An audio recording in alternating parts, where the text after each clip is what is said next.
এই পিঠাবিধ বাৰু কোনে কোনে চিনি পায় এনেকুৱা এটা সময় আছিলে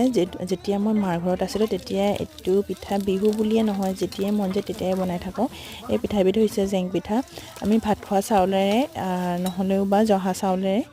বনাব পাৰি এয়া মই প্ৰায় 3 ঘণ্টামান চাউল ধুনীয়াকৈ তিয়াই থৈছিলোঁ তাৰ পাছতে এয়া চাউল খুন্দাৰ পাছত যিখিনি আমি খুন্দিছিলোঁ নহয় সেই খুন্দাখিনি আকৌ এখন উনাৰ সহায়ত আকৌ খুব মিহিকৈ ময়দাৰ নিচিনাকৈ চালি ল'লোঁ তাৰ পাছতে তাতে অকণমান নিমখ দি পেলাই হিচাপমতে পানী দিছোঁ আৰু কিছুমানে আঙুলিয়ে দিয়ে আৰু আগতে আমি